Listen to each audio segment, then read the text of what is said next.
Hola, muy buenas tardes a todos y todas y muchas gracias por esta pequeña espera, ¿vale? Para que pudierais conectaros todos y todas y poder seguir este webinar que está organizado por la Consellería de Agricultura, Desarrollo Rural, Transición Ecológica y Emergencia Climática, pero junto a Livia, que es quien pivotará, ¿no? El hecho en sí que nos reúne hoy, no solamente en un ámbito valenciano, sino que sabemos que nos estáis siguiendo desde otros territorios de España, incluso desde otros países con los que compartimos, pues bueno, investigación, conocimiento y ansias, ¿no? De dar soluciones a los problemas que en este caso pues nos ocupan y nos preocupan.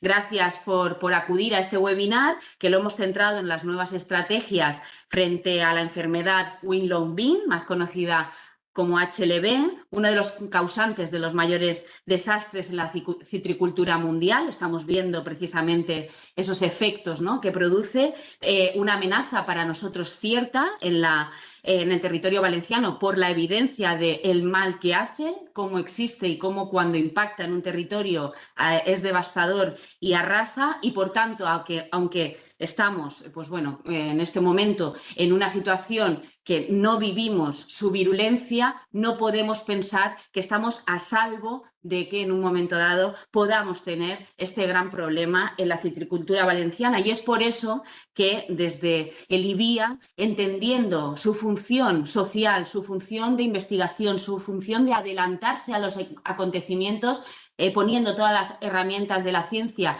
a disposición de encontrar determinadas soluciones, vías de estudio, pues bueno, se han centrado investigaciones muy interesantes que nos llevan a abrir caminos precisamente para prevenir esta enfermedad y, en el caso, ¿no?, de que nos sacuda en el ámbito valenciano, tener, ¿no?, el apoyo suficiente desde la investigación para que su impacto no sea el que es obvio que sucede, ¿no? Para nosotros la ciencia es evidente que se ha convertido en una herramienta clave en el presente y en el futuro, muy probablemente menospreciada o minusvalorada sobre la necesidad de invertir, la necesidad de empoderar, la necesidad de que trabaje incluso con el tiempo suficiente y con la complicidad de las administraciones públicas, ¿no?, para que la ciencia tenga en la parte pública, en la red pública, esa protección suficiente, ¿no?, que la haga poder desarrollar estudios y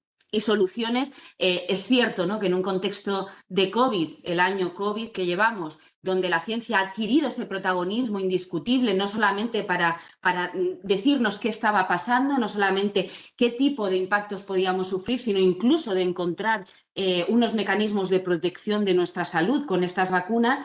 Pero bien es cierto que incluso teniendo ese protagonismo la ciencia en el contexto actual, también es cierto que la velocidad a la que se le ha exigido, ¿no?, a la ciencia respuesta en un contexto de pandemia sanitaria no es lo frecuente. La ciencia necesita paciencia, la ciencia necesita investigación, necesita anticipación, es decir, actuar sobre un problema que existe puede dejarle un poco margen a la ciencia de actuar, o puede encontrar unas vías que en otros momentos con anticipación abre, ¿no?, caminos mucho más amplios y mucho más seguros. Por eso Livia, en este caso, se ha centrado precisamente en abrir esas vías para ofrecer, y quiero destacar, desde ese ámbito público, la importancia de democratizar los resultados, de que tengan una garantía y un sustento para que impacten precisamente también a quienes necesitan respuesta, pero que pueden ser sectores más vulnerables de encontrar las soluciones,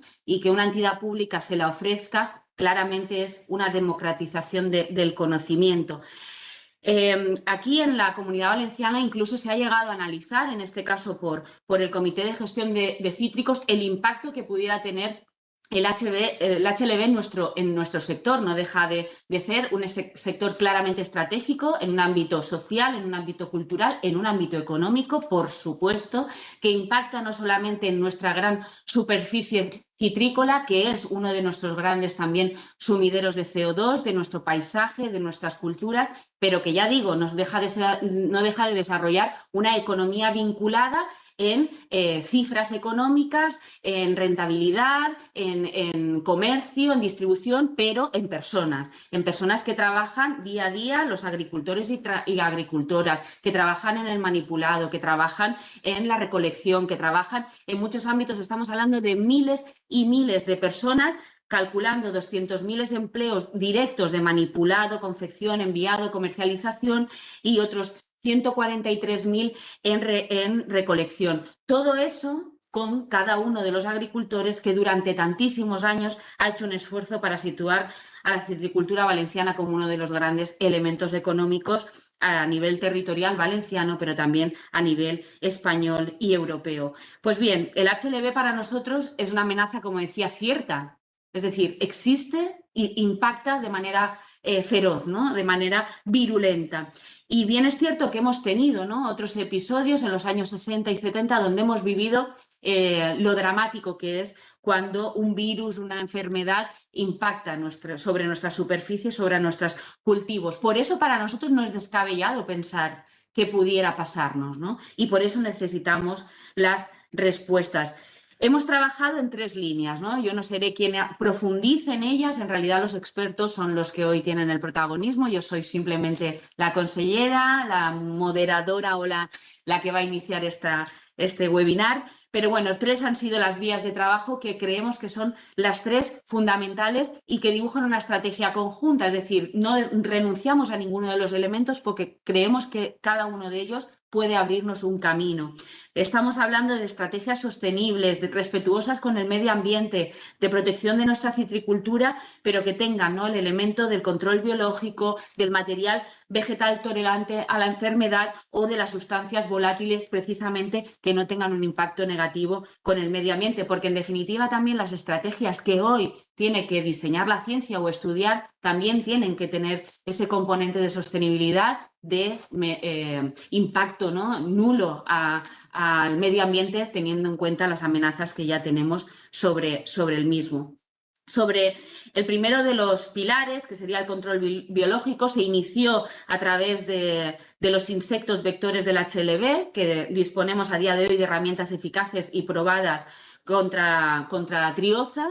El segundo, sustentado en la existencia de material vegetal tolerante a la enfermedad, un avance científico que se incorporó a nuestros programas de estudio, selección y mejora del material citrícola.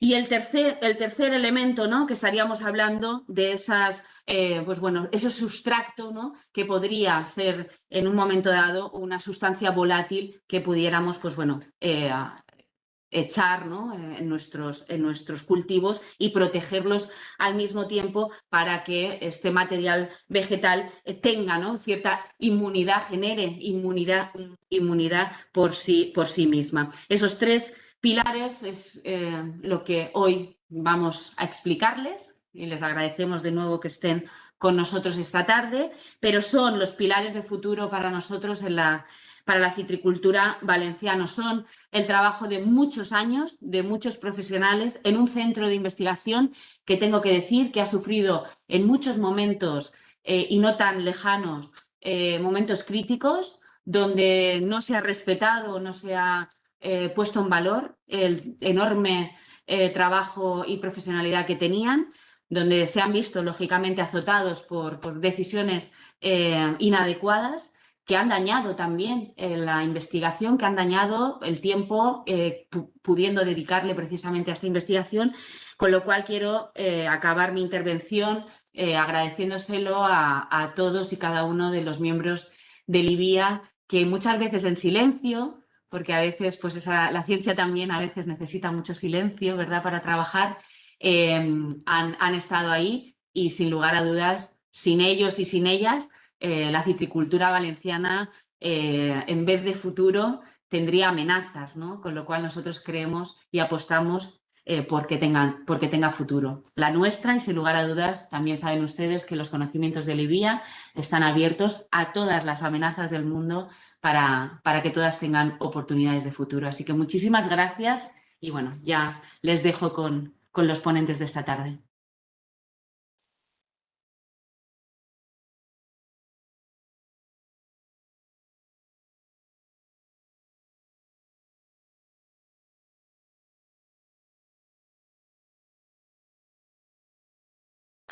Bueno, yo la verdad es que después de la intervención de la consellera, simplemente pues agradecer a todos los que os habéis conectado y a seguirnos. Voy a dar el paso al director del IBIA, a Rodolfo, y por supuesto agradecer pues a los ponentes, a los investigadores.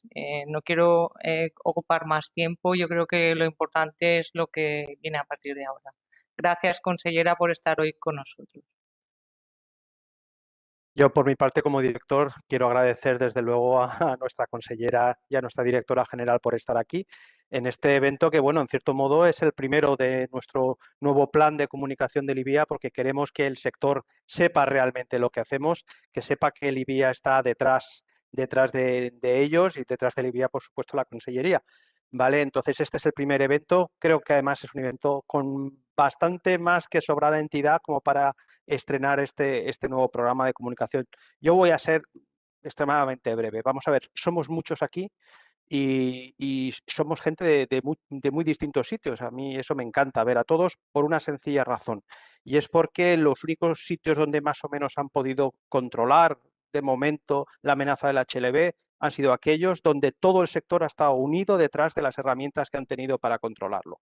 Si todo el sector estamos unidos aquí y las herramientas las tenemos o estamos trabajando en ellas, nos defenderemos mucho mejor en caso de que esta enfermedad llegue aquí. Entonces, de estas herramientas, de las más avanzadas, es de lo que vamos a hablar esta tarde, y van a hablar de ello justamente las tres personas que lideran los grupos de trabajo del IBIA que están llevando a cabo todas estas investigaciones.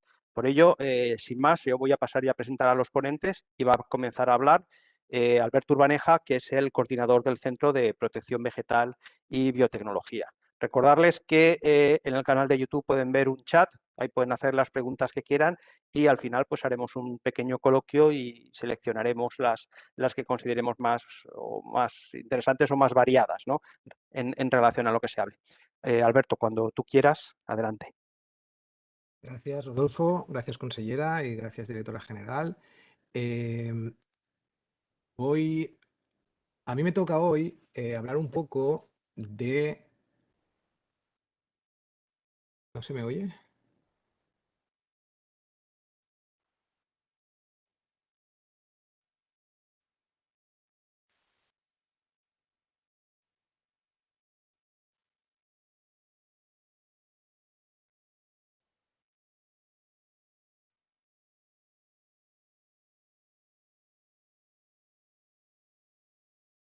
Se te oía perfectamente, Alberto. Y yo creo que al duplicar o sea, al hacer la presentación es donde ha habido el problema. Vale. Perdón. No te preocupes, Vale. Alberto. Que es como que se ha duplicado la pantalla, etcétera, y entonces. Vale. De acuerdo. Creo que ahora sí. Ahora sí, ¿verdad? Vale. Pues buenas tardes a todos. Gracias por vuestra asistencia. Y a mí me toca hoy introducir la problemática del HLB, la problemática de sus vectores. Voy a intentar profundizar y añadir un poco más de información a la muy buena presentación de la enfermedad y los vectores que ya ha hecho la consellera. Y un poco presentar las líneas de investigación que tenemos ahora en marcha en el IBIA, en frente a enfermedad y a los vectores, y avanzar un poco algún que otro resultado que pensamos que son muy prometedores para la sanidad de nuestra citricultura. Bueno, el HLB realmente, tal como ya se ha comentado en muchísimas ocasiones, es la amenaza más grave para la citricultura de todo el mundo. Es una enfermedad muy compleja, con una alta capacidad de destrucción, y su gestión es muy difícil. Por ello, hasta la fecha se está comentando que el HLB es una enfermedad incurable e intratable. De hecho, en el 2018, la Academia Nacional Americana de Ciencias emitió un informe en el cual llegó a decir que era muy improbable que en los próximos 20 años se pudiera encontrar una solución frente al HLB. En aquellas zonas donde el HLB ha aparecido, realmente ha impactado de una manera muy drástica en lo que es la producción de esas zonas. En Florida, pues bueno, ha devastado más de 66.000 hectáreas de cítricos, con unas pérdidas muy elevadas. En otras zonas con menos potencial de investigación y donde la tecnificación es menor, puede ser Jamaica o Cuba, realmente o República Dominicana, los daños son muy devastadores. Y en otras zonas como en Brasil, pues también realmente es la mayor preocupación y la enfermedad que realmente está trayendo de cabeza a los cítricos. Bueno, ¿qué es esto del HLB? El HLB es una enfermedad bacteriana que limita la producción de los cítricos. Es una bacteria llamada Candidatus libribacter, cuyo desarrollo está restringido al floema de los cítricos. Y es en el floema donde bloquea y afecta al transporte de los nutrientes y de ahí es donde posteriormente limita la productividad. El HLB puede detectarse de una manera bastante sencilla por este moteado simétrico que provocan las hojas. Fijaros estas zonas más amarillentas con estas manchas más verdosas. Este efecto es muy visible en verano y también en aquellos árboles que empiezan a estar infectados ya tras 2 años, 3 años, aparecen estas ramas de color amarillo muy visibles a una cierta distancia, que es de ahí de donde viene el nombre. El Wanglunbing, la traducción sería el dragón amarillo, es decir, como una lanza amarillenta que aparece en los cítricos. Los frutos aparecen de manera asimétrica en el árbol, tiene una maduración irregular, fijaros en estas fotografías, y también es muy característica esta tinción vascular que aparece cuando se corta el cítrico. Bueno, lo más importante es que a lo largo de la infección, entre 2 y 7 años, en función de variedades y la presión de la plaga, aparece una pérdida progresiva de la frondosidad de la copa. Y esta sintomatología que se puede observar en estas imágenes sería un aspecto de árboles altamente infectados por HLB. Esta enfermedad se transmite por insectos vectores y estas 2 especies son las principales especies vectoras de HLB. El sílido africano de los cítricos, Trioza erythrae, y el sílido asiático de los cítricos. Para los que no os conozcáis, los sílidos son unos insectos de un tamaño similar a un poquito más grandes que unos pulgones con este aspecto. Son fácilmente diferenciables el uno del otro. Fijaros el adulto de Trioza, que tiene una coloración negruzca con las alas transparentes, mientras que Diaphorina citri es un color moteado entre pardo y blanco. Ambos tienen esta posición característica cuando están sobre las hojas, sobre los brotes, este ángulo característico de alimentación. Las puestas son muy parecidas en ambas especies. Fijaros, estos son los huevos que depositan las hembras. Se puede observar gran cantidad de huevos, tienen una capacidad altísima de reproducción ambas especies y las ninfas son, ahí sí que se pueden diferenciar. Fijaros, la ninfa de Diaphorina citri con estos primordios alares tan característicos y la ninfa de Trioza erythrae con estas pelosidades alrededor del cuerpo. Los daños también son diferenciables, muy característicos los daños de Trioza erythrae, que provoca estas agalladuras en la hoja, estos enrollamientos. Luego pondré alguna fotografía más, mientras que Diaphorina citri no produce esos daños, pero sí que produce gran cantidad también de melazas y secreciones que son muy características. Como tales, son plagas importantes, pero podrían combatirse si no fueran realmente vectoras de una enfermedad tan grave como son los cítricos, el HLB. Y de ahí viene su preocupación. Bueno, toda la citricultura mediterránea ya estaba en alerta, pero realmente fue en el 2014 cuando se detectó Trioza erythrae en el norte de la península ibérica, donde se desataron las alarmas.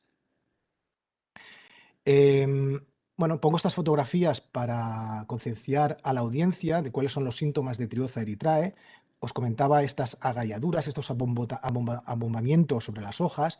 Debajo de cada una de estos abombamientos se ha reproducido o ha estado presente una ninfa de Trioza erythrae. De forma que cuando la ninfa completa su desarrollo y de ahí aparece el adulto, la hoja permanece con este daño. Produce gran cantidad también de negrillas, de melazas, con lo cual la negrilla también es muy característica. Fijaros este árbol totalmente de color negro. y en poblaciones altas de Trioza erythrae, pues puede llegar, fijaros, a impedir el crecimiento de un plantón. Es decir, todas esas hojas se encuentran fuertemente atacadas de Trioza erythrae. Esta fotografía está tomada en Canarias en los años donde Trioza erythrae, si no se controlaba, era realmente un problema. Bueno, pero seamos positivos.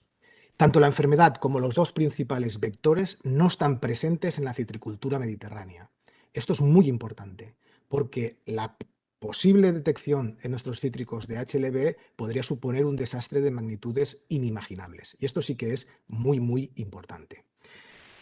A pesar de todos los problemas que tenemos actualmente, el cotone del Svais, el trips de las orquídeas, etc., nuestra situación fitosanitaria actualmente es excelente si la comparamos con otras partes del mundo, donde está el HLB o donde hay otras enfermedades de gran importancia, como es la cancrosis o la chileya. Por ello, a pesar de todas las investigaciones, a pesar de los métodos de control que podamos realizar y ejercer e investigar, realmente todavía a fecha de hoy la mejor arma frente al HLB es la prevención. Os recomiendo a aquellos que estéis interesados en profundizar un poco más sobre las diferentes técnicas de prevención de HLB, que visitéis el repositorio digital de Livia, donde tenemos varias publicaciones donde se pueden consultar estos trabajos. Bueno. Frente a la prevención y frente al control de HLB, hemos estado trabajando, ya llevamos varios proyectos en marcha, un proyecto europeo, el Tropic Safe, un proyecto nacional INIA, donde han participado todas las comunidades autónomas que tienen cítricos, más Galicia, lógicamente, donde estaba presente la Trioza erythrae. Tenemos proyectos IBIA, tanto de control clásico como de silenciamiento génico del control de Trioza, y hemos abarcado distintos aspectos de la investigación, desde la biología y ecología de Trioza erythrae. Compañeros de Canarias y Murcia han puesto a punto métodos de muestreo de Trioza erythrae, se han caracterizado los umbrales térmicos, las características biológicas de Trioza erythrae bajo nuestras condiciones, de cara a mejorar los métodos de muestreo y poder prevenir su expansión. Se ha trabajado con mejora del control químico, se ha trabajado con el control biológico, tanto preventivo con las especies autóctonas que tenemos hoy en nuestra península, como control biológico clásico, que hablaré un poquitín a continuación. Se ha trabajado con mejora de los métodos de detección de candidatus, de la bacteria. Podemos decir ya a fecha de hoy que desde Livia, en colaboración con otros centros como el ICIA de Canarias, se ha puesto a punto un nuevo método de detección altamente específico y fiable de HLB, que mejora los que se estaban utilizando. Y otro punto con el que estamos trabajando también con muchísimas ganas es la tolerancia de la planta, que luego os hablará María Ángeles Forner, el manejo del cultivo, temas de biotecnología, como he dicho antes, silenciamiento génico, temas de secuenciación de entomopatógenos, etc. Y una herramienta nueva que luego os comentará Meritxell Pérez sobre el tema de inducción de defensas.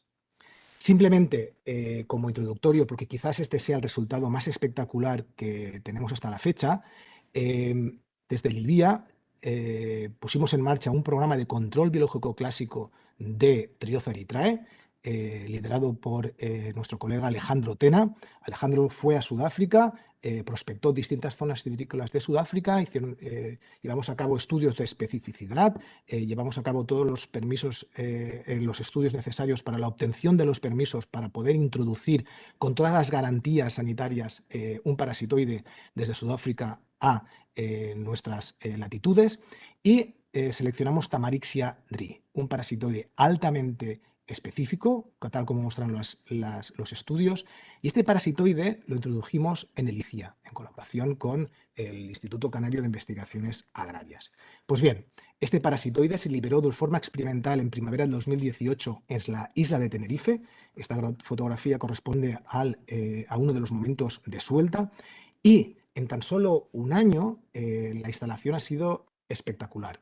Los resultados que se han obtenido con este parasitoide asemejan a resultados obtenidos con Cales noaki, para aquellos que recuerden el éxito que supuso la introducción de Calis, o de Encarsia erdoni, aquel parasitoide que se introdujo para serpeta fina, que también resultó altamente eficaz. Bueno, bien.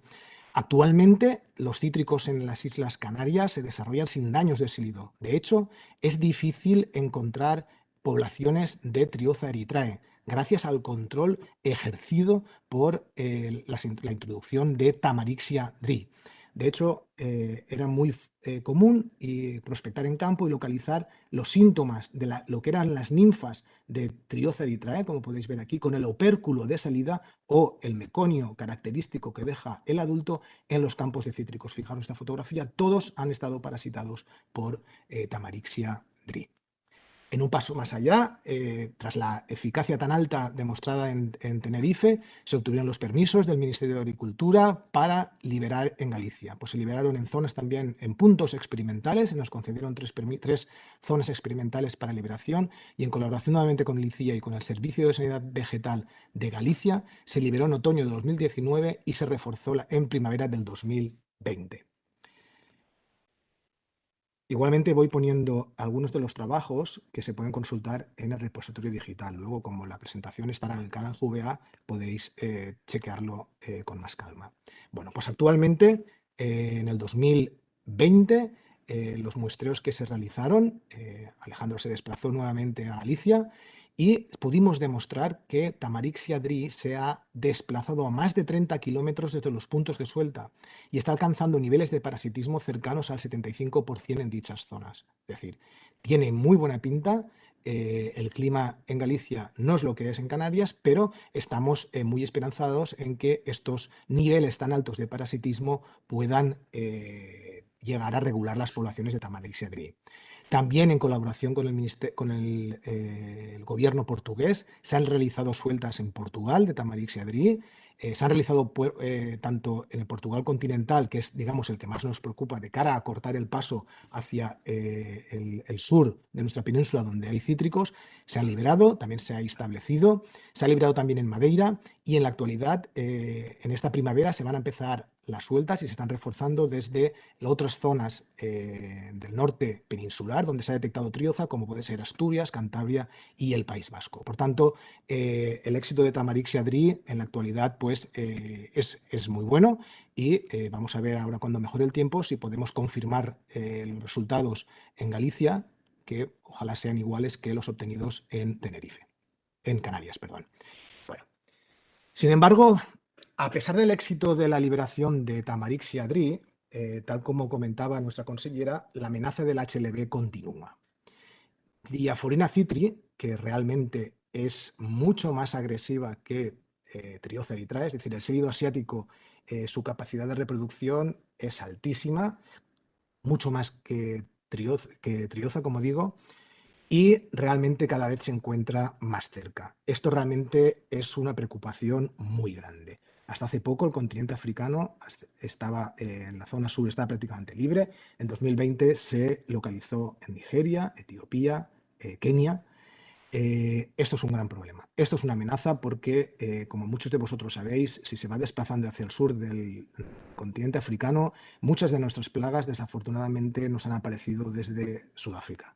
Y la verdad es que pondría en jaque a la citricultura la aparición de Diaforina citri.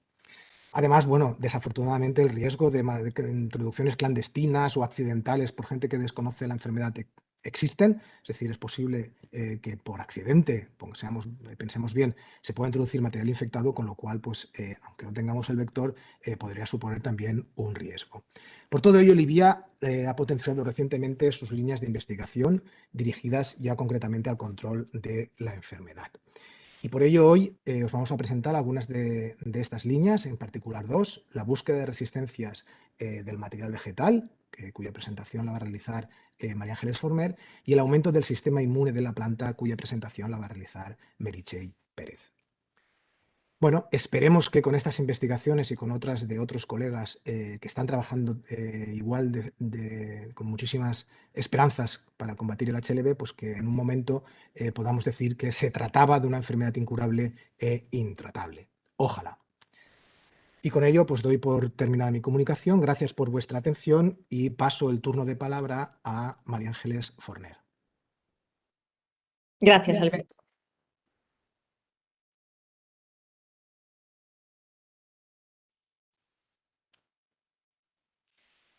Hola, bueno, gracias a todos por la asistencia y como muchos de vosotros ya me conocéis, tampoco voy a hablar mucho y presentarme, pero bueno, soy la responsable del programa de mejora de patrones en el IBIA desde hace mucho tiempo y voy a hablaros un poco de la situación del material vegetal del IBIA frente al HLB. Como ya la consellera ha explicado perfectamente y también mi compañero Alberto Urbaneja, simplemente es una bacteria que vive en el floema de los cítricos, que además no se puede cultivar en laboratorio, no podemos cultivarla en placa, con lo cual estudiarla es bastante complicada. Esta enfermedad apareció en el 2004 y 2005 en Brasil y Florida, y posteriormente en el 2013 apareció alguna planta ya en California, pero realmente en Florida ha causado un 70% de la pérdida de la producción citrícola del estado. En Brasil también ha causado grandes problemas y es una enfermedad que hasta ahora había que tomar muy, muy en serio porque no se veía un horizonte fácil de solución. Cuando la enfermedad llegó a Florida, empezaron a haber grandes diferencias en el material vegetal, especialmente en la tolerancia de los patrones de cítricos. Se vio claramente que los patrones, algunos presentaban alguna tolerancia y las plantas siguen desarrollándose y produciendo en mejores condiciones que otros que se mostraban con más sensibilidad. Y rápidamente empezaron a identificar el material suyo, los que presentaban alguna tolerancia. De hecho, podéis ver marcado en rojo en una tabla que publicó en la Universidad de Florida hace ya unos años. En rojo está el citrón G. carrizo, que está identificado como que tiene una alta incidencia de HLB, es decir, es un patrón que presenta muchos síntomas y le afecta. En cambio, ellos, en los dos círculos de abajo, podéis ver los patrones que ellos identificaron, tanto en la Universidad de Florida como el USDA, como que podían presentar una potencial tolerancia. Ya identificaron una tolerancia en ellos. Posteriormente, también se identificó que el Poncirus trifoliata, que es uno de los parentales, el principal parental de todos los híbridos que tenemos obtenidos en el programa de mejora de patrones del IBIA, el Poncirus trifoliata tenía genes de resistencia al HLB. Encontraron que ahí ya era una posible fuente de tolerancia o resistencia al HLB. Poncirus trifoliata no se puede utilizar como patrón, principalmente porque es muy sensible a la caliza y a la salinidad. Tiene otros aspectos que son extremadamente interesantes, por eso lo utilizamos siempre de genitor masculino nosotros en nuestras poblaciones, como la resistencia a tristeza, la resistencia a fitóftora, tiene fruta de buena calidad, pero nosotros lo utilizamos, como he dicho, para cruzar.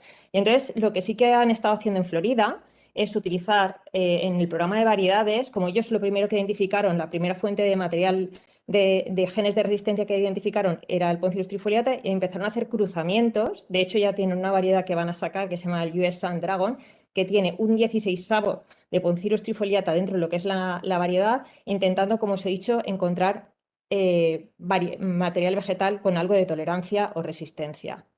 Pero realmente el cambio importante respecto al material vegetal vino de la mano de California, cuando ellos publicaron en 2016 este artículo en el que hacían una enorme evaluación de material vegetal respecto a la tolerancia o resistencia al virus, a la bacteria del HLB. Entonces, aquí en este artículo hay 98 accesiones distintas, 66 de cítricos y otras 33 de afines a cítricos, y esos materiales los evaluaron en una zona con mucha influencia, con mucho HLB en campo. Y a todos los materiales, como no querían solamente dejarlos en 3 grupos de sensible, tolerante y resistente, los clasificaron en 8 categorías. Las primeras 5 categorías sería el material que presenta tolerancia o resistencia, o inmunidad incluso, ¿vale? Siendo la categoría 1 la inmune de materiales que no se pueden cruzar con cítricos, muy difícilmente podemos utilizarlos. En la resistente y 2 resistente y la 3 muy tolerante ya empezamos a encontrar materiales afines a cítricos que podemos cruzar con cítricos, como el Hemocitrus o Microcitrus australis o australásica. En tolerante ya tenemos también otro Microcitrus australis que también sería de gran interés y como tolerante categoría 5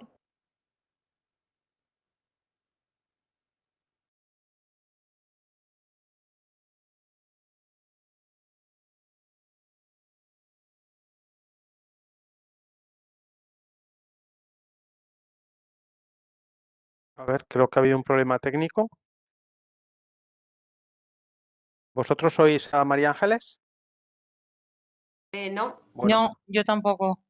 ¿no? Da la sensación de que a María Ángeles se le ha cortado la red, Ujú. Sí. ¿vale? Entonces, si acaso mientras ella se reconecta, veo aquí que hay una pregunta para Alberto Urbaneja. Si quieres, Alberto, la contestas mientras se conecta María Ángeles. ¿De Nos acuerdo? preguntan si hay... ¿Me oyes, Alberto? Sí, sí, perfectamente. Preguntan si hay algún parasitoide para controlar a Diaforina citri. Dicen, ¿es verdad que hay otro tipo de tamarixia que presenta un alto porcentaje de parasitismo frente a Diaforina citri? ¿Estamos trabajando en ello? Estamos trabajando en ello. Sí, hay un parasitoide que es Tamarixia radiata, que realmente los americanos han hecho muchísima investigación sobre este parasitoide, han hecho prospecciones en Pakistán, en China, incluso seleccionando razas de Tamarixia radiata, perdón, que estuvieran mejor adaptadas a Diaforina citri. Y lo han introducido en Florida, lo han introducido en Texas, en California. Los brasileños también han liberado esta Tamarixia radiata. A ver, desafortunadamente los niveles de parasitismo de Tamarixia radiata no son ni de lejos lo que hemos visto con Tamarixia dri. Ni en Florida, ni en Texas, ni en California. En California apuntan que hay interacciones con hormigas, que hay problemas, pero realmente, a ver, lo que nosotros hemos podido trabajar tanto en Florida como en California, los porcentajes nunca son ese 70% que observas con Tamarixia dri, que son niveles altísimos de parasitoides, de parasitismo. Estamos trabajando en ello pues porque hemos colaborado directamente con las crías en cautividad, tanto en California como en Florida. Hemos estado trabajando desde Libia en diversos proyectos de control biológico en Florida, con interacción con distintas estrategias de control químico, con distintas estrategias de poda y de manejo cultural del cultivo. Y bueno, no sé, Marian, quizás un poco es quizás, Rodolfo, se te no está lo sé, oyendo, Rodolfo. no lo sé. Pero ahora Rodolfo, vamos a ver, ve conectando la presentación. Estabas hablando de los 9 tipos Rodolfo, a ver, perdona. ahora. Bueno, en definitiva, que mi impresión es que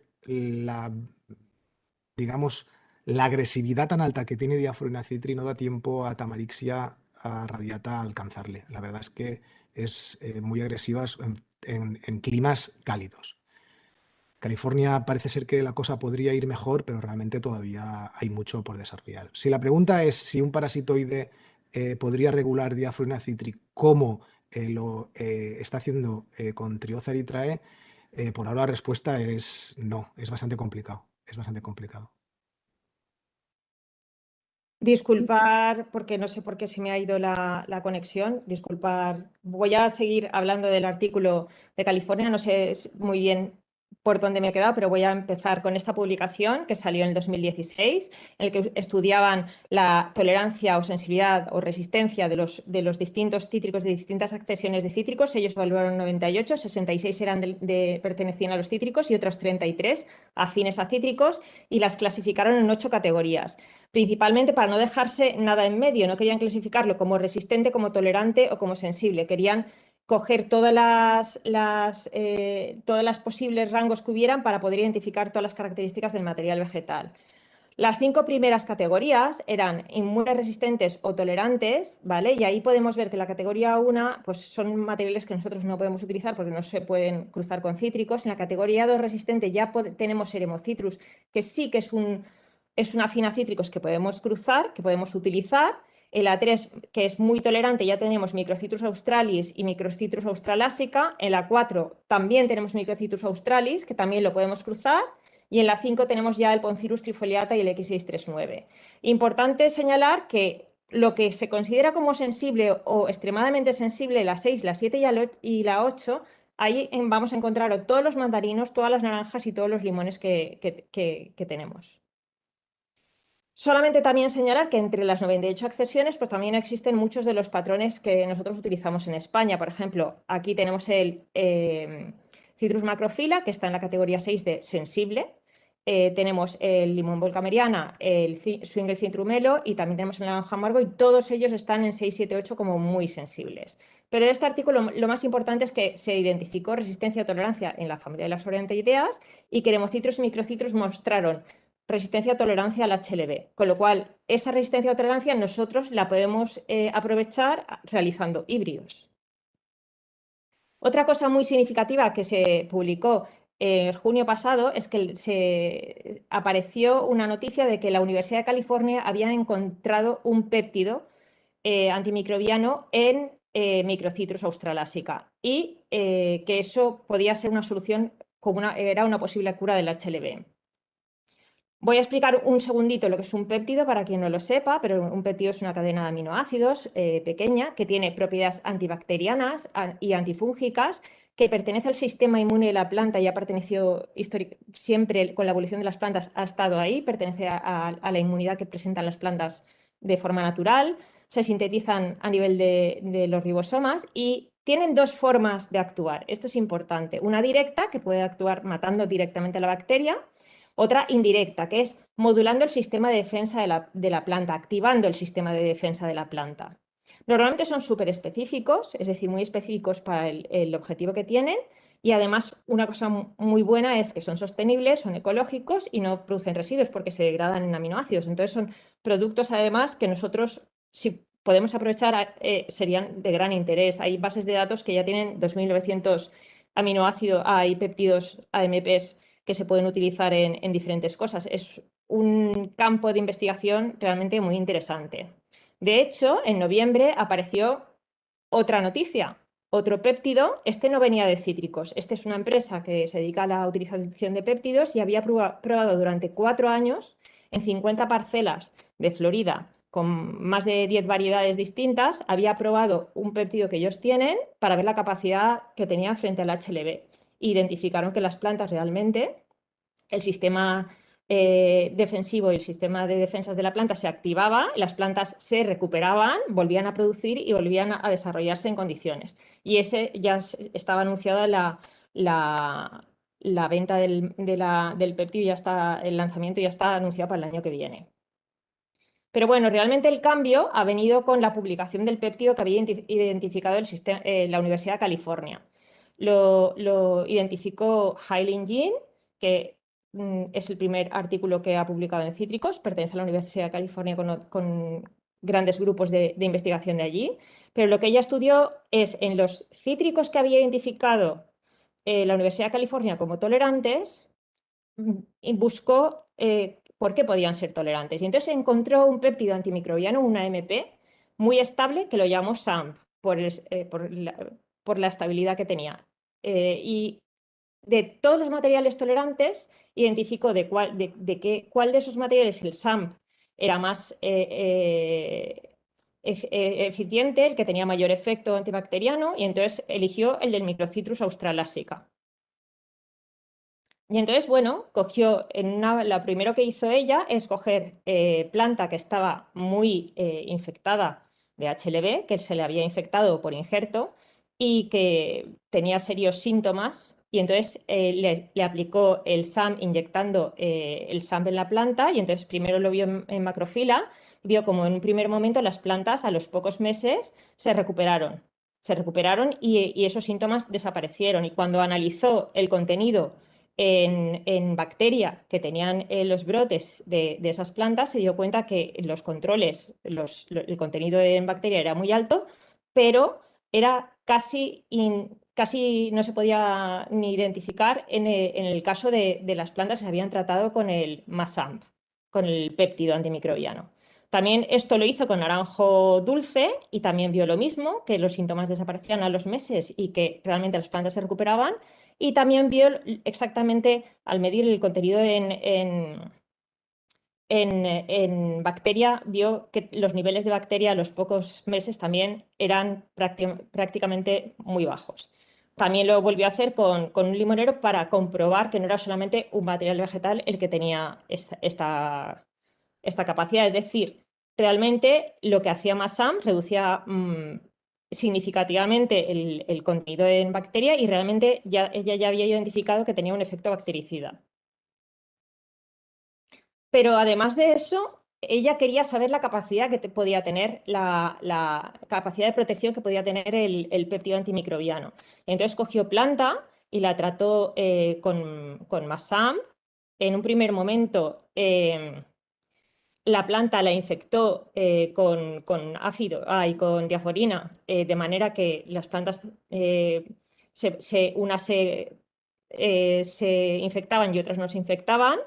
También lo hizo con injerto con material que estaba infectado con Candidatus liberibacter para que la bacteria penetrara bien en la planta, y también lo hizo pulverizando sobre la planta. Entonces lo que ella vio que cuando las plantas que había tratado con Masamp antes de que se infectaran, no se infectaban. Realmente las plantas no llegaban a infectarse. Es decir, el Masamp actuaba como vacuna porque lo que hacía era inducir todo el sistema inmunitario de la planta.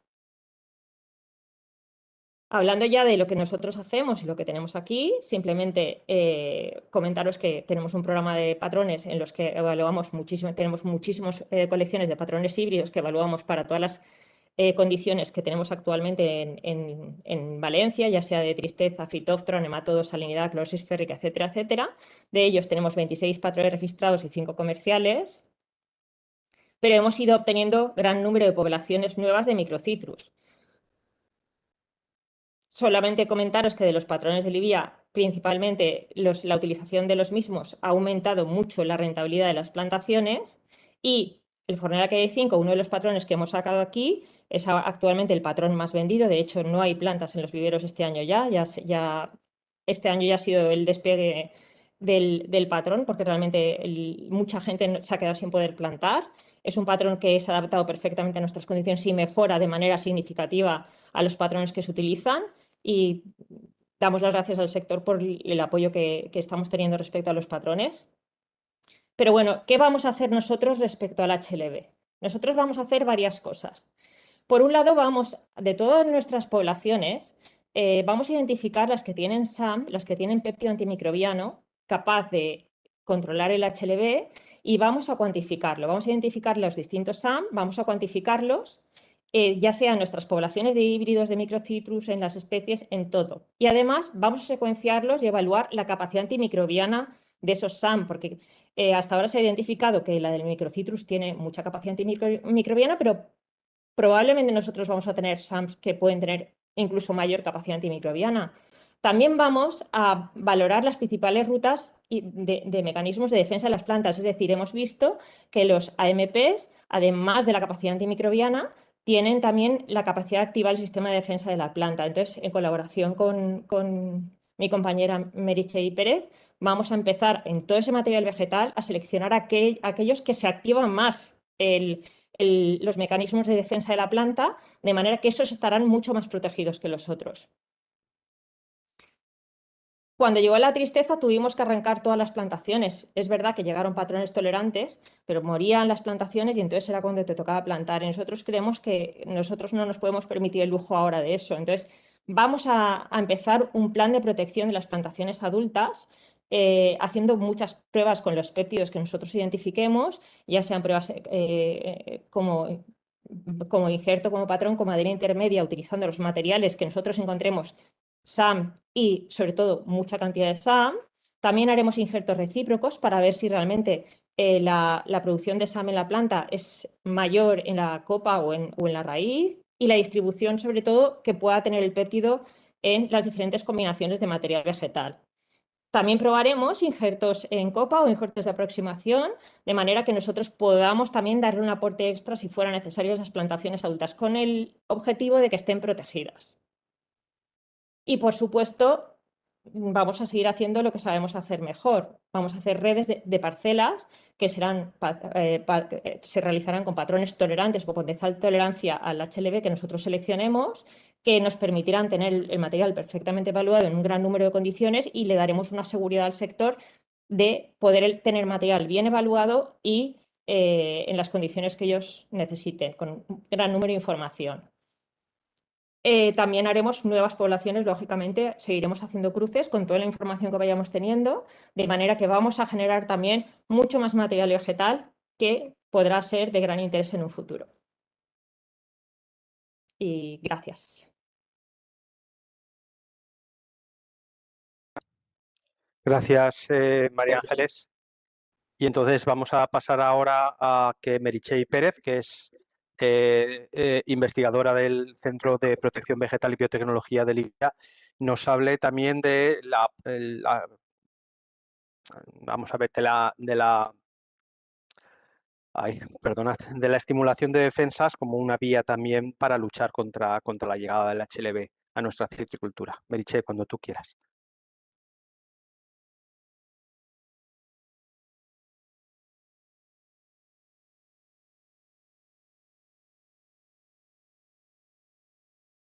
Meritxell, ¿tienes el micrófono cerrado? Perdonad, Fenomenal. sí. Os estaba preguntando si podíais ver la pantalla que estoy compartiendo. ¿Sí? Perfecto. Pues nada, como han dicho, soy Meritxell y os voy a presentar una nueva herramienta de gestión de plagas y enfermedades que hemos desarrollado desde el IBIA, que tiene como base la inducción de defensas en cítricos a partir, pues, de elicitores de defensa, que en nuestro caso va a ser a partir de volátiles de planta que activan los mecanismos de defensa de las plantas, potenciando estas defensas frente a plagas y enfermedades como son los vectores del HLB y el propio HLB. Pero bien, antes de empezar a explicar esta línea de investigación de esta herramienta, me gustaría hacer una pequeña introducción para entender estos mecanismos de defensa. Bien, en la naturaleza las plantas están en continua interacción con el ecosistema. Es bien conocido que estreses abióticos como la sequía, la salinidad, el frío, pueden activar estos mecanismos de defensa a partir de diferentes rutas metabólicas que conducen a la superproducción de compuestos defensivos o cambios morfológicos. Pero no solo los ecosistemas naturales pueden activar estos mecanismos, sino que sucede en la mayor parte de estas plantas cultivadas como son los cítricos. Además, también a partir de estreses bióticos, ¿no? Como pueden ser los artrópodos plaga y las enfermedades vegetales, sean viróticas, bacterianas, a partir de hongos o de nemátodos, ¿no? Los mecanismos de defensa se pueden dividir en dos tipos de defensa. Las defensas constitutivas, aquellas que están ya prefabricadas, que tiene la planta antes de sufrir un ataque o un estrés, y las defensas inducidas, las que se producen posteriormente al estrés, al ataque, y en la que nuestra herramienta se va a basar. Rápidamente, las defensas constitutivas, decir que son defensas estructurales, como las espinas que encontramos en los naranjos, los tricomas, muy importante en tomates, o ceras de diversas plantas. Sobre las defensas inducidas, volvemos a dividir en dos tipos: las defensas directas, que consisten, pues, en sustancias que emiten la planta, como inhibidores de proteína, peptidasas, sustancias, pues, que pueden llegar a ser tóxicas o antinutritivas para muchos herbívoros. Y también tenemos las defensas indirectas, que principalmente se basan en volátiles de plantas inducidos por herbivoría. Volátiles que se les conoce, volátiles que emiten unas plantas cuando están atacadas, y se les conoce una función principal, ¿no? Que sería la atracción de enemigos naturales y también la repelencia de fitófagos, ¿no? Que pueden llegar a ser plaga. Pero estos volátiles que emiten estas plantas dañadas o atacadas no simplemente sirve para atraer o repeler enemigos naturales o fitófagos, sino que también lo utilizan las plantas para comunicarse entre ellas. Así, cuando una planta es atacada, emite unos volátiles de alerta que pueden llegar a plantas intactas, activando defensivamente estas plantas para anticiparla a una posible llegada de un agente agresor. Bien, y hace unos cuantos años que desde el IBIA estamos en esta línea. En un primer momento pudimos identificar estos volátiles de alerta que se liberaban por plantas atacadas por herbívoro, y posteriormente, pues, determinar de la lista que teníamos qué volátiles eran capaces de activar estas defensas en planta. Cogimos estos volátiles y lo primero que fue estudiar es que conocer qué rutas metabólicas podían sobreexpresarse al activar la planta con la exposición de estos volátiles.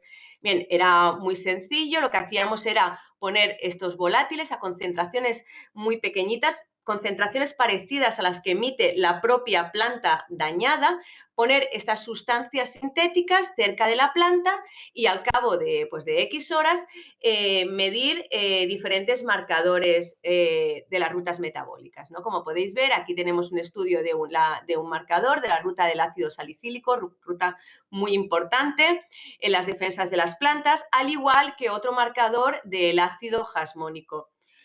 Hecho este screening de estudio de estas rutas metabólicas, elegimos dos volátiles y ya hicimos análisis más serio de transcriptoma o metaboloma. En esta figura de aquí abajo podemos ver un heat map que nos muestra a simple vista que en la primera columna tenemos plantas control, la segunda y tercera son plantas activadas por la exposición a dos volátiles diferentes y a simple vista podemos ver que estamos hablando de dos plantas diferentes. Por fuera son plantas igual, plantas de tomate, pero los transcritos pues son completamente diferentes. Tenemos que en estas plantas activadas tenemos bastantes genes relacionados con las defensas que están sobreactivados. Al igual también de estas plantas hicimos un estudio de metaboloma y vimos que teníamos una gran acumulación de compuestos específicos de defensa. También quisimos estudiar el comportamiento de fitófagos y enemigos naturales sobre la elección de estas plantas activadas, ¿no?, por la exposición al volátil. Para ello lo que utilizamos fue un olfactómetro en forma de Y, que consta, como veis en la fotografía, de un tubo en forma de Y que está conectado a unas jarras. En las jarras ponemos nuestra fuente de olor que queremos testar y las jarras están conectadas a una bomba de aire que está en la parte de abajo que no se ve, la cual pues emite un flujo, una presión de aire constante en las dos jarras, un aire filtrado. Nada, pues lo que consiste es poner por aquí, por el agujerito este de la I, un insecto, un artrópodo, y darle pues 15 minutos para que haga una elección. Si lo hace antes, estupenda. Si lo hacía más tarde, ya lo sacaríamos fuera del análisis, ¿no? En este momento estábamos trabajando con plantas de tomate, por tanto utilizamos los herbívoros clave en este cultivo y observamos que tanto Frankiniella occidentalis como la mosca blanca Bemisia tabaci como Tuta absoluta prefirieron, cuando les dimos a elegir planta intacta y planta activada por el volátil, por hexenilpropanoato o por metilsalicilato, prefirieron la planta control. Por tanto, ya teníamos un efecto de repelencia, ¿no?, por la planta activada. Inversamente, cuando utilizamos como modelo el parasitoide de Bemisia tabaci en Cassia formosa, este prefirió las plantas que estaban activadas por el volátil. Bien, quisimos dar un paso más allá y en colaboración con el CQA y el IBMCP pudimos poner a punto un difusor que tenía una emisión lenta y constante de este volátil. Por tanto, ya no solo podíamos hacer ensayos en cámaras o en semicampo, sino que ya nos podíamos ir a superficies más grandes, ¿no? Aquí os mostramos unos resultados de invernaderos comerciales de tomate RAF, invernaderos comerciales que no tenemos todos los factores controlados, ¿no? Hay pues trabajadores que pasan por el cultivo, se hacen despuntes de las plantas, tenemos un montón de interacciones con otros fitófagos, pero a pesar de todas estas interacciones que no podemos conocer, al tener el difusor con el volátil en el invernadero, al cabo de las semanas continuamos manteniendo esta ruta metabólica del ácido salicílico y del ácido jasmónico sobreactivada en comparación en las plantas de invernaderos control que no tenían este volátil. Sorprendentemente, además, pues al estudiar los niveles poblacionales de tuta absoluta, pudimos ver que en los invernaderos con el volátil tuvimos una reducción del casi del 60% en la población de tuta absoluta. Bien, a día de hoy, este éster con el difusor está protegido por una patente nacional apenas hace un mes. Y nuestra pregunta fue si esta metodología, este éster con su difusor, pues podía tener un uso en cítricos, ¿no? Podíamos activar estas mismas defensas que habíamos visto que funcionaban en cultivos hortícolas, las podíamos observar en cítricos y tener plantas más fuertes, ¿no? Más preparadas con esta defensa activada. Estamos haciendo un screening de diferentes volátiles, ya que podría ser el hexenilpropanoato, pero también podría ser otro. Pero bueno, os voy a mostrar unos resultados con hexenilpropanoato, ya que fue con el primero que empezamos, porque teníamos la metodología puesta a punto, ¿no? Aquí tenemos unos cuantos marcadores, también continuamos con la ruta del ácido salicílico y del ácido jasmónico, marcadores diferentes que en cítricos, pero ya puestos a punto, y podemos ver que en todos ellos están sobreexpresados cuando comparamos las plantas expuestas al volátil versus las plantas intactas, que no tienen ningún volátil, ¿no?, expuesto, llegando incluso, no sé, marcadores a sobreexpresar casi 15 veces este transcrito.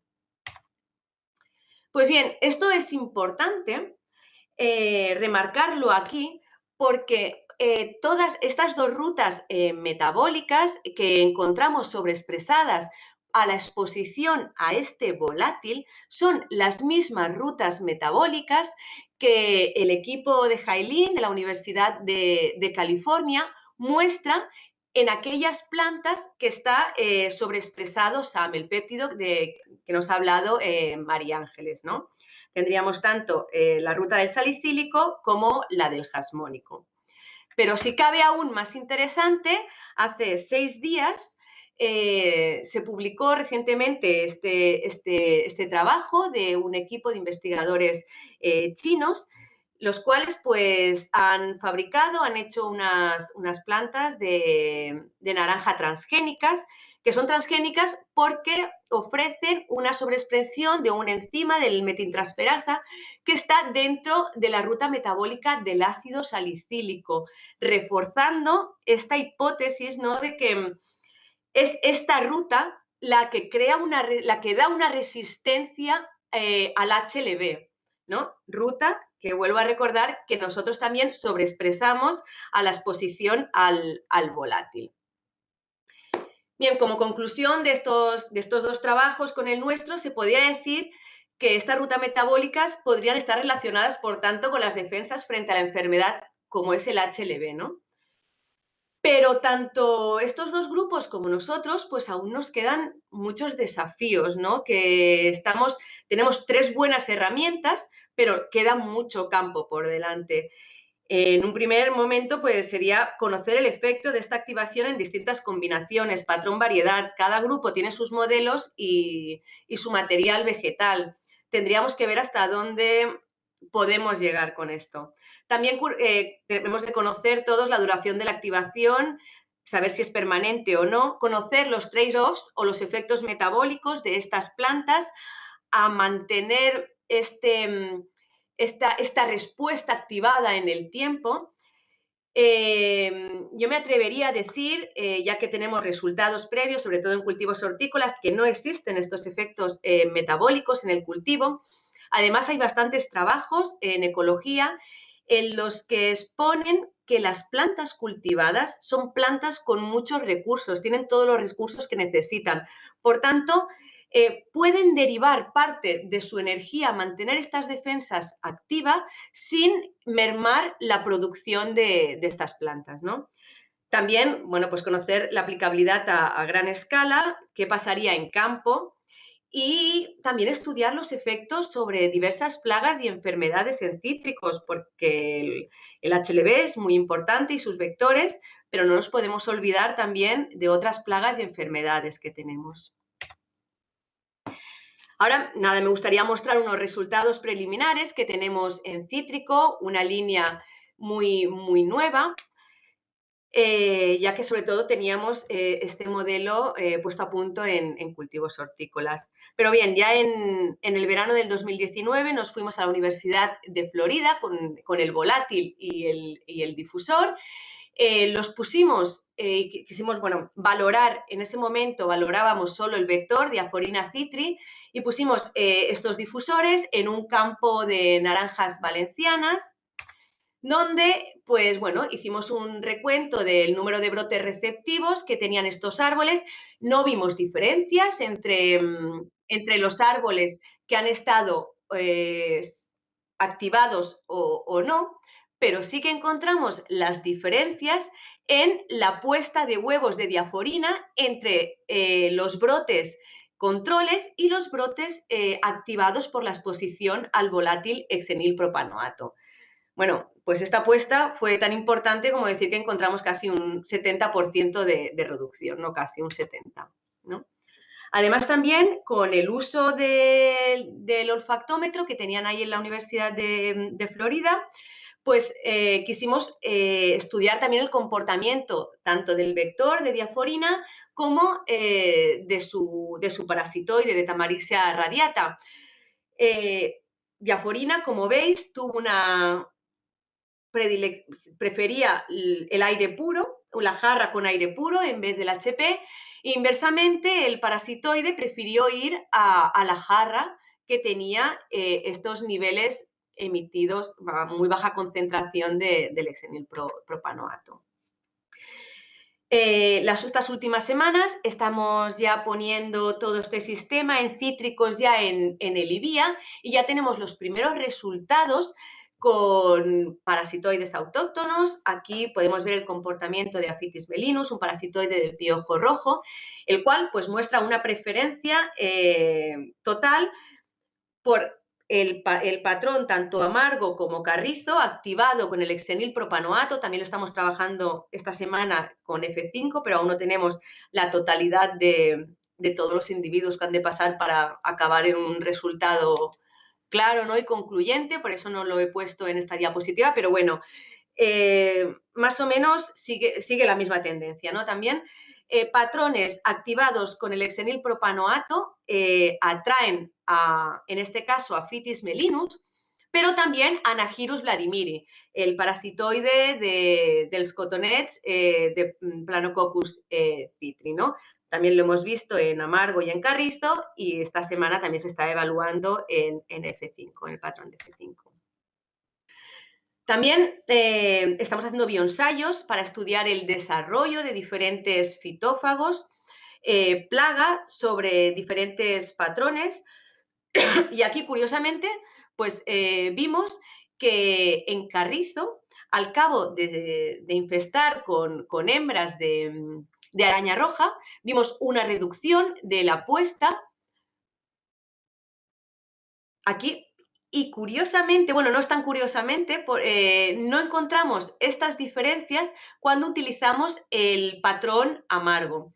Como muchos de vosotros conocéis, y he dicho, no nos supuso tanta sorpresa porque ya conocemos que el patrón amargo ya tiene cierta resistencia a araña roja y a otras plagas. Pero bueno, aún estamos estudiando todo el desarrollo de estos diferentes fitófagos.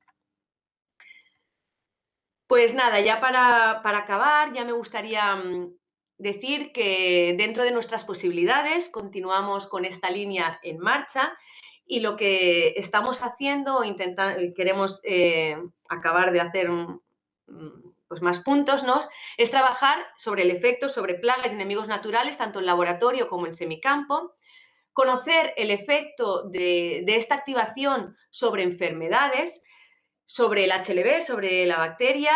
Ahora mismo aquí no se puede trabajar, pero sí que teníamos pensado de haber ido el año pasado también a sitios con HLB, no hemos podido por la situación actual COVID, pero bueno, lo tenemos en nuestros planes, pero bueno, hay muchas otras enfermedades que también estamos estudiando, ¿no? La interacción de esta activación con otras enfermedades.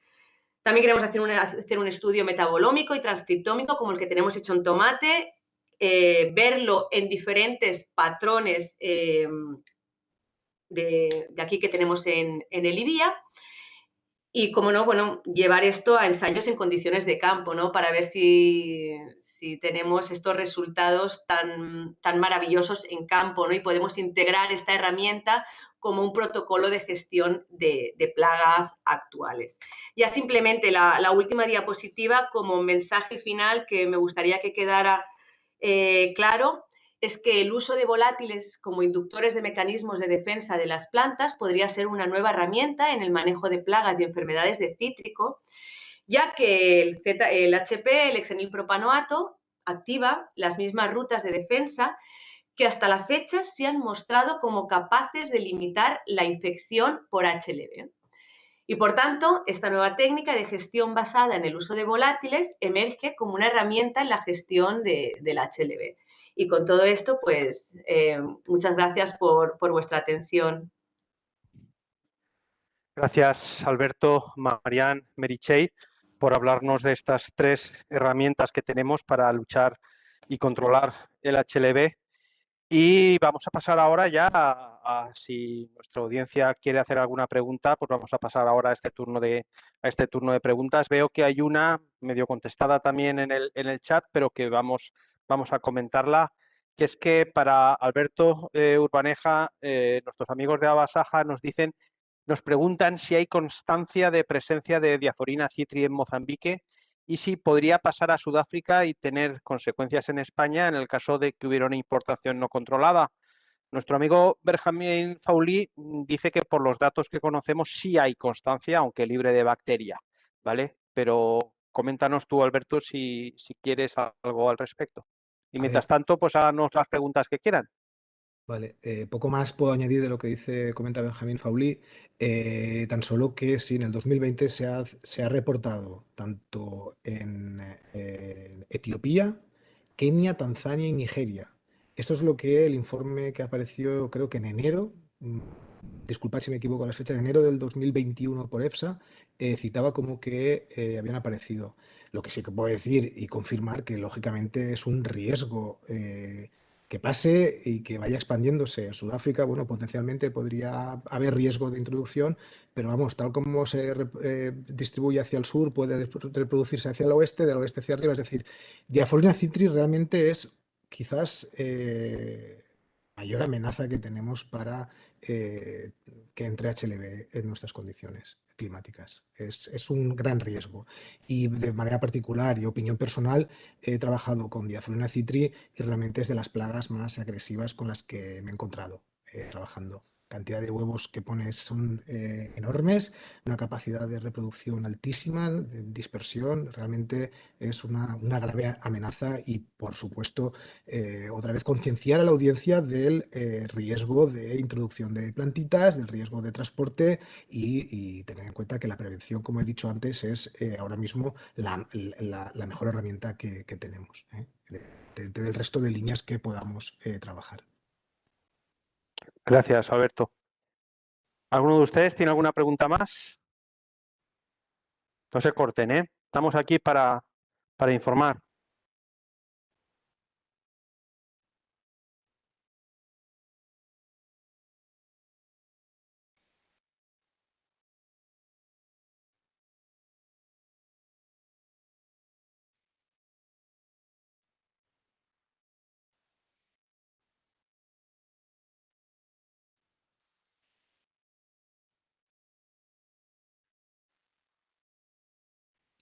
Bueno, pues parece que no tenemos más preguntas y, por tanto, vamos a dar por concluida esta jornada, este webinar, que, como digo, es el primero de los muchos eventos que esperamos desde el IBIA que se sucedan en este nuevo programa de comunicación que hemos abierto y que ya les anuncio que continuará justo al volver de las vacaciones de Semana Santa con un nuevo webinar que se centrará básicamente en toda la potencialidad que tiene el uso del CRISPR como técnica avanzada de edición génica que no da lugar a productos modificados genéticamente en agricultura, ¿de acuerdo? Es decir, nos está preguntando ahora Gustavo Bueso de Fitoma si hay previstas más liberaciones de Tamarixia drigi en la península. Alberto o quien quiera contestar. Sí, contesto yo. Realmente, justo antes me comentaba Alejandro, que es el investigador que está encargado de liderando la introducción de Tamarixia en España. Me comentaba que sí, que ya hay negociaciones entre los distintos gobiernos, Asturias, Cantabria y País Vasco, de empezar las liberaciones en primavera. Nosotros, como IBIA, hemos manifestado nuestro total interés en colaborar, en participar con ellos. De hecho, estamos abiertos a cualquier consulta y, por supuesto, ayudarles en lo que sea necesario. Es decir, somos conscientes que actualmente la liberación de Trioza erythrae, cuanto más, mejor. Es decir, cuanto más fácil perdón, de Trioza erythrae, de Tamarixia drigi, cuanto más liberaciones se realicen, pues la dispersión será mucho, mucho mejor. A pesar de que por sí el parasitoide ya tiene marcha, es decir, de por sí él ya se distribuye muy bien y se dispersa de maravilla, pero lógicamente cuanto más mejor.